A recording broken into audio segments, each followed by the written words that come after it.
Hi, this is Lucia with The Art of Love.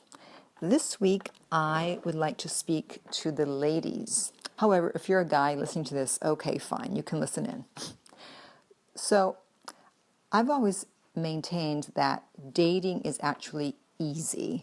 And so I finally decided to do a podcast about it because I noticed that for me, my longest relationships, the ones where they wanted to get married, I literally did nothing to move the relationship forward. I didn't call them for dates. I didn't ask for a commitment. I didn't say, I want to get married. Where's this going? What are your intentions? None of that. And those lasted the longest. And those were the ones that led to marriage proposals. The first guy, we had dated briefly, and then he wasn't over his ex, so he went back to her. And then after about a year, we had kept in touch. Once in a while, he would get in touch with me. They broke up, and so he quickly came looking for me. However, I was seeing someone at that time, and I told him, and he said, well, I'm really interested in you, so I'm going to wait. Okay? He didn't say, okay, fine, and then move on and find someone else.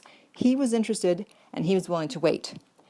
And he didn't have to wait too long, luckily, because I stopped seeing the other guy about 2 weeks later because I said to the other guy, one of the few times that I said this, that I wanted more of a commitment.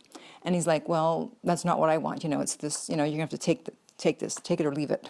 So I left it. And I ended up being with the first guy for about 5 years. And it eventually led to a marriage proposal, which I turned down. The second guy, it was long distance. And so one day, after a few years, he called to say, well, I'm going to be asking for a commitment soon. It's like, thanks for the warning. That's funny. You never hear someone say, I'm going to be asking you for a commitment soon. They usually just ask. They don't tell you about it first. But anyway, I really wasn't that interested. And so I said to him, you can't ask for a commitment. You live on the other side of the country. We can't be in a committed relationship. And the next day he called and he backpedaled and he's like, I'm very happy the way we are. We don't have to be in a commitment. That's fine. I understand. He was afraid he was going to scare me away.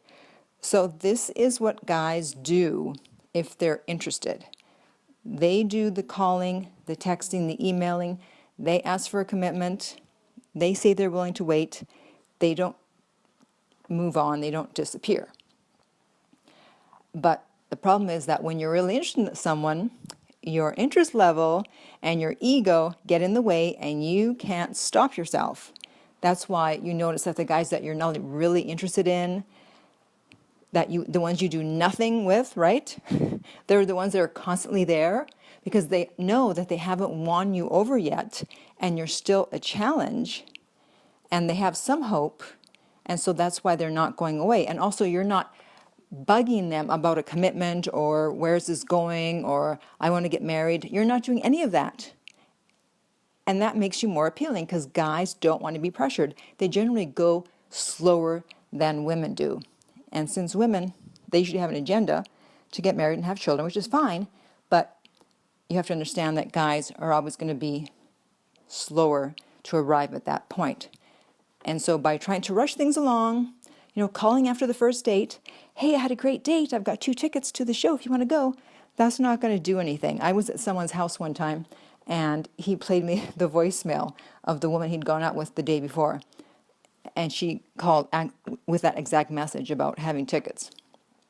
And I said to him, so are you going to go out with her again? He's like, I don't know.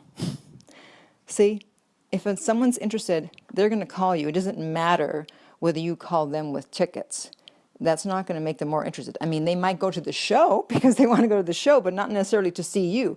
So you got to let guys do the work, no matter what year this is. I know people go, that's old-fashioned. All right, well, then you know what? You go ahead, you do all the work, and see where that leaves you. Shoot me an email, okay? Let me know how that goes. Because it doesn't matter how interested you are in the guy, how wonderful he is, how many great qualities he has that you've been looking for. He has to be just as interested in you. He has to be interested in you and respect you. It's a two-way street. It's not a one-way street where you drag him kicking and screaming, which is what some women are doing without realizing it. He has to want it just as much to you, if not more, actually. So I know what you're thinking. You're thinking, well, if I do nothing and I'm going out with someone, how do I know I'm not wasting my time and I'm just sitting around waiting? Good question. So what you look for is effort. How much effort is he putting in? And is the relationship moving forward? It may be moving forward a lot slower than you would like, but is it moving forward? Meaning, are you going on dates more often? Are you hanging out for longer periods of time? Are you meeting his friends? Are you meeting his family? Are you talking about the future that he initiates, not you? Are you going on trips? Are you making long-term plans? That's what I mean by progression. So if none of that is happening, then you're not progressing. And yes, you should go away. You should leave. You should end it. But if all those or some of those things are happening, then by all means, stay if you're happy and you like the guy. But you want him to ask you to be exclusive. You don't want to ask him to be exclusive and he just says yes because it's convenient for the meantime, but he has no long-term plans of more commitment down the road. So he needs to ask for exclusivity, and until he does, see other people, date other guys, and don't be afraid to tell him that so he knows there is competition. I'm not saying shove it in his face, but if he calls you one night, texts you one night, hey, what are you doing? Oh, hey, I'm getting ready for a date. If you don't have an exclusive agreement, then you're free to go on another date. And if he doesn't like that, then he's going to realize that, hey, he either better step up to the plate or he's going to lose you. So commitment, dates have to be his idea. And then, of course, marriage. A friend of mine, she met a guy and right away he liked her. But unfortunately, he had to go back to the home country in Europe about 2 weeks later. But they had a great 2 weeks, and then they were Skyping every day. And one day his computer was down and he couldn't Skype, and he ran to his sister's house so he wouldn't miss their Skype appointment. This is what guys do when they're interested. You don't have to push them to talk to you every day, to Skype if they're out of town. They will do what they have to. And they are now married. And she, like me, literally did nothing. So if you have any questions or comments about this, as I'm sure you will, please feel free to contact me at my website, theartoflove.net. And remember that life doesn't begin when you finally meet him. Life is happening every day, every moment. So enjoy the journey instead of being worried about when you're going to reach your final destination. If you're interested in private coaching, you can also contact me at my website, theartoflove.net. If you're listening to this on iTunes, I would appreciate if you would rate and review my podcast. If you're listening to this on YouTube, don't forget to subscribe.